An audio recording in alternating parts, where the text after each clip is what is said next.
Welcome back to Baha'i On Air. I'm Mark. And I'm Jane. It's great to be back with you all. And we're ready for another deep dive. Absolutely. So today, we're starting something really fascinating, I think. Oh, yeah.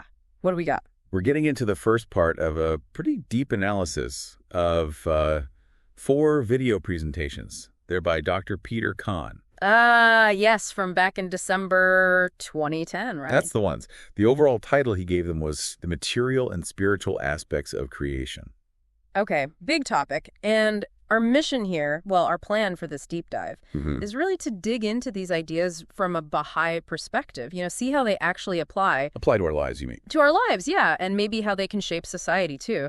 And what they say about, well, the whole purpose of religion and spirituality. And we'll be bringing in the Baha'i writings to sort of back things up or shed light on it. Exactly. That's the plan. Use the writings to illuminate the points Dr. Kahn makes. Now, I gotta say, when you first hear material and spiritual aspects of creation, it might sound, I don't know, a bit abstract. A little academic, maybe. Yeah, I can see that. But stick with us, folks, because over these 4 parts, we're really aiming to make this stuff feel more concrete. Definitely. And show how relevant it actually is to, how we live day to day. So where does Dr. Kahn start? Well, he kicks off by pointing out this sort of foundational reality. Okay. That in creation, we basically encounter 2 kinds of worlds, if you like. There's the material world. Right. The world of our senses, what we can measure, what science studies. Exactly that. And then there's also a spiritual world, a realm of forces. Forces. How do we know them? We know them mostly by their effects, he says. This is where, spiritual values come from, the spiritual side of us. And the crucial point, the thing that really jumped out at me, is that we as human beings, we're not just in one or the other. We live in both. Simultaneously. Right there at the intersection. It's not an either. Which has huge implications for, well, everything we do. Doesn't it just? Dr. Kahn really stresses that. Our actions have consequences, ripple effects in both dimensions. He uses prayer as an example, right? Yeah, it's a great example. On the surface, prayer can seem like a purely material act. You're reciting words. Maybe reading from a book. Yeah. Physically doing something. Right, but when you do that with real devotion, with your heart in it, then it changes. It becomes something more. It actually has a spiritual effect. It connects us with spiritual power. So it perfectly shows how tangled up these 2 dimensions really are. It really does. So the big aim for Dr. Kahn in these talks is to really explore that interaction. How do the material and spiritual connect and influence each other? How do we sort of navigate that? Okay, let's start unpacking that then. He brings up some pretty intriguing examples of this interaction, right? Yes. Things that seem a bit strange at first glance. He does. He starts with 3 examples that really make you pause and think about these connections. This is the first one. The first one is about the appearance of a star. A star. Yeah. Dr. Kahn points to this really powerful statement from Bahá'u'lláh in the Kitab-i-Quran. Okay, the Book of Certitude. Major text. Exactly. And Bahá'u'lláh says in there that when the time is near for a manifestation of God to appear. Like a prophet. A divine messenger. Precisely. As that time approaches, a sign appears. Actually, signs appear in both the invisible heavens and the visible heavens. And the visible sign is? A specific star. A star becomes visible in the sky, basically heralding this huge spiritual event happening on Earth. Wow. Okay. Yeah, that does sound strange, like you said.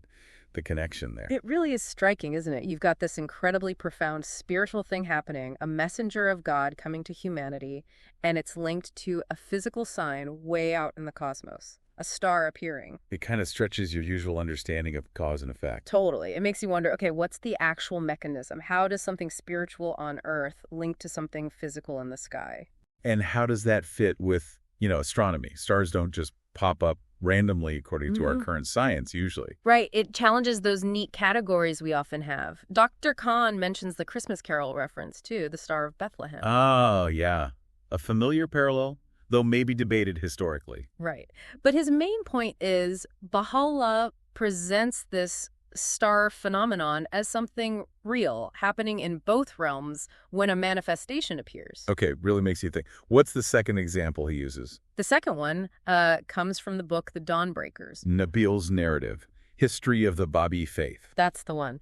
It's a story about the Bab, who was the herald of Baha'u'lláh when he was imprisoned in a place called Ukuakwan. Okay. So the local prince, basically wanting to humiliate the Bab, had his men bring this wild horse, completely unbroken, never ridden. The idea being the Bab would try to get thrown off, make him look foolish. Exactly, but as Dr. Khan recounts it from the book, it didn't quite go like that. What happened? The Bab just walked towards this wild horse very calmly, took the bridle, stroked it gently, put his foot in the stirrup, and the horse, which had been totally unruly, just stood there, perfectly still. Wow. Yeah. The book describes the horse as standing as if conscious of the power which was dominating it. That's incredible. And that's the point, right? This illustrates that interaction again. Here's an animal which Dr. Khan notes doesn't have a spiritual nature like humans do, but it's clearly directly affected by a spiritual power coming from the Bab. So what does that suggest about that power? Its reach? It suggests that spiritual forces can have tangible effects, even on the material world, even on creatures we might not normally think of in those terms. It definitely blurs the lines we usually draw between spiritual and material. It really does. Okay, so the third example, also very thought-provoking.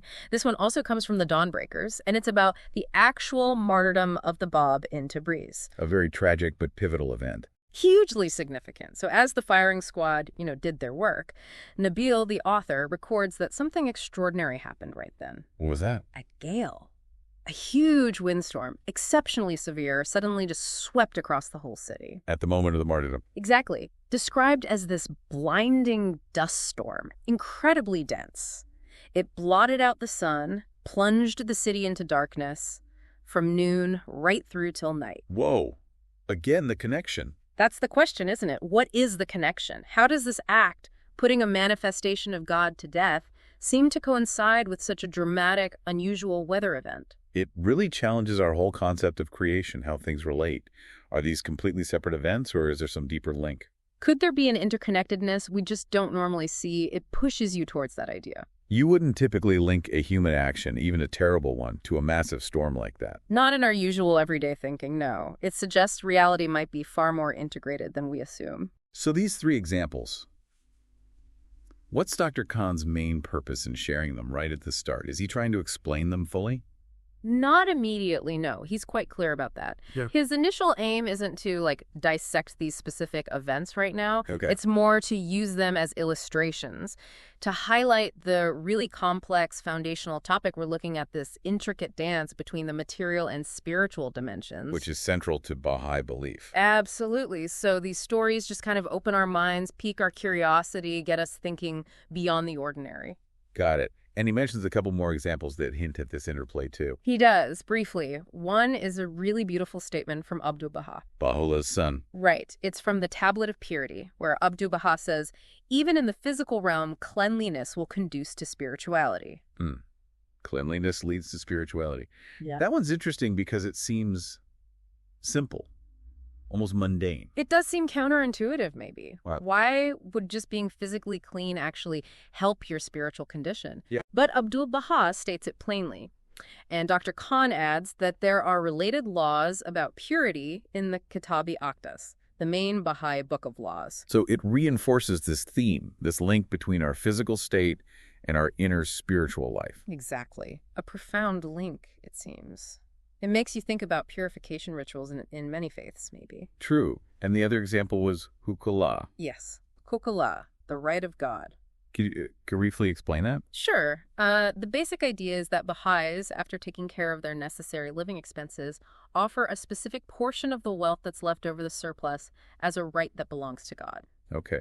And the mysterious part Dr. Khan highlights is? It's how the way it's paid makes a difference. When it's offered joyfully, radiantly, with detachment, it's said to attract great spiritual blessings. It fosters detachment itself. So it's not just about the money changing hands. Definitely not. He said it's not some crude transaction like you're buying spiritual favor. Right. More like acknowledging where everything comes from and giving back gratefully. Exactly that. There's a deeper spiritual principle involved, and it loops back to those bigger questions Dr. Khan is raising. About how this interaction works, why material acts has spiritual consequences. Precisely.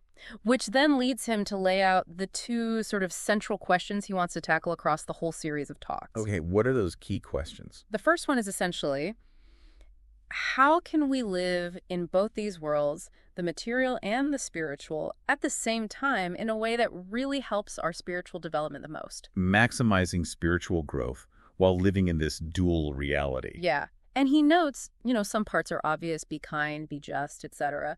But there are also much more subtle, complex aspects to navigating this. Steering our lives effectively in both dimensions. Okay, and the second question? The second one is also really vital. It's about perception. Yeah. How can we deepen our awareness or perception of the spiritual dimension so that it becomes as real to us, as intuitively understood as material forces are? Like gravity. Exactly. He uses gravity as an example. We don't see gravity, but we know it's real. We act accordingly. We don't jump off cliffs. Or touching a hot stove. You just know not to do it. Right. That understanding is internalized. So the question is, how do we get that same deep, intuitive understanding and response when it comes to spiritual realities and principles? Those are fundamental questions, really, about how we see the world and our place in it. They really are. So, to set the stage for exploring the Baha'i answers, Dr. Khan then does something interesting. He takes a step back. Okay. To do what? To look at some of the more common, sort of conventional views out there about how the material and spiritual worlds relate, or if they relate at all. Views that are common in society. Yeah. And he makes the point that we're often affected by these views, even unconsciously. They're just in the air, Right. So he categorizes these. He puts them into three main groups. The first one, which he says is unfortunately pretty widespread today, is basically ignoring or denying the spiritual dimension completely. Just acting like it doesn't exist. Pretty much. The view that only the material world is real, it's the only thing we can measure, and anything spiritual is just irrelevant, or wishful thinking, or superstition. And this view gets reinforced. Oh, yeah. By, what peers do, what you see in the media, social commentators often push this purely materialistic view. Reality is only what you can physically test. And he contrasts this with the Baha'i view. Sharply. He brings in Shoghi Effendi, the guardian of the faith. Okay. In his book, Promised Day Is Come, Shoghi Effendi looks at why certain kings and rulers rejected Baha'u'llah's message back in the 19th century. And connects that rejection to their later problems. He does. He links their subsequent downfall, like Napoleon III's defeat and exile, directly to how they responded to Baha'u'lláh. It suggests, from a Baha'i viewpoint, these historical events had a crucial spiritual dimension. That is a radically different way to interpret history. It really is.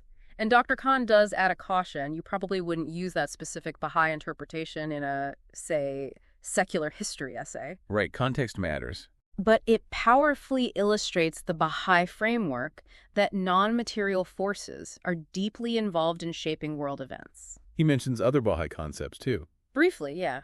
Things like the Baha'i understanding of societal decline and growth from the unfoldment of world civilization, and also Shoghi Effendi's comment in The Advent of Divine Justice about America being moved by forces it doesn't really grasp.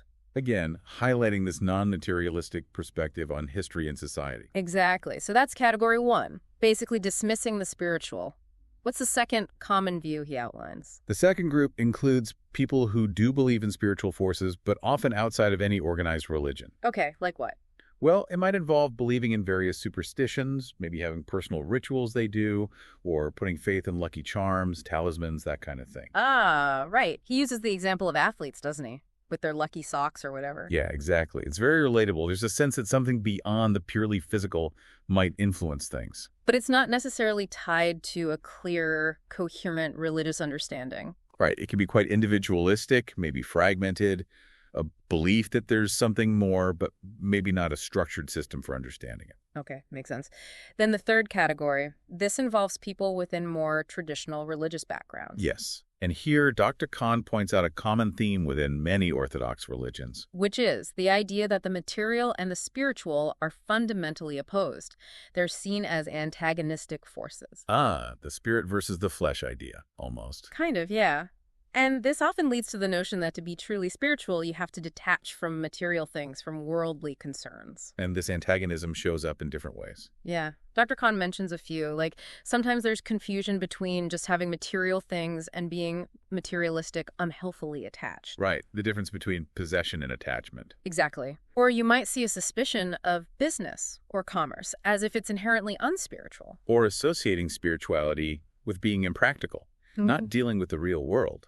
Precisely. He tells that little anecdote about the student who was seen as very spiritual just because he'd sit staring at a candle all day. Implying that doing practical things was somehow less spiritual. Right. It highlights that misconception. Rejecting the material automatically equals spiritual growth, which isn't necessarily true. And this view can lead to more extreme practices, too. In some traditions, yes. Things like self-flagellation or vows of celibacy or complete withdrawal from society into monasteries or hermitages. All based on this underlying idea that the material world is bad, or at least an obstacle to spiritual progress. Often, yes. That antagonism is the root perspective. The material hinders the spiritual, so you have to minimize or reject it. Okay, that's a really clear overview of those different common ways people tend to see this relationship, or lack of relationship. Yeah, and it sets things up perfectly because Dr. Khan uses this as a contrast. It provides the backdrop for then diving into the Baha'i teachings, which offer a distinctly different perspective. A perspective that doesn't necessarily see them as enemies. Exactly. So having looked at these conventional views, he then signals that shift. Okay, now let's look at how the Baha'i faith understands the connection between these two essential aspects of creation. Great. So this has been a really good start, I think. A solid exploration of the topic Dr. Khan is tackling. We've looked at those strange phenomena he brings up. Star, the horse, the gale. Yeah. Yeah. And we've got this helpful map now of the common ways people often think about the material and the spiritual. Yeah, this first part was really about setting the stage, wasn't it? Yeah. Showing the complexity, the importance of understanding this interaction, laying the foundation. Definitely. And in our next deep dive, part 2 of this series, we'll get into the real heart of the Baha'i teachings on this. Dr. Khan starts laying out these 8 fundamental principles that underpin the Baha'i view. Ah, yes, the 8 principles, things like the nature of human beings, the purpose of the material world itself. Our role in life, why Baha'is reject asceticism. The idea of correspondence between the worlds, the nature of spirit, interconnectedness. And dynamic coherence. Lots to unpack there. There really is. So we definitely hope everyone will join us for that next part. We'll start digging into this really rich Baha'i framework for, well, living in these two worlds effectively. Sounds good. And until then, maybe here's something for our listeners to chew on. Okay. Reflecting on those conventional views we just talked about, ignoring the spiritual, the unspecified beliefs, the antagonism view, do any aspects of those resonate with your own experience, past or present? Good question. Where do we see those ideas reflected in our own thinking or the world around us? Yeah. And then maybe think about how the Baha'i perspective, as we start exploring it next time, might offer a different, perhaps more integrated way of seeing these connections. Different way forward. Excellent thought. We look forward to continuing this exploration with you all next time on The Deep Dive.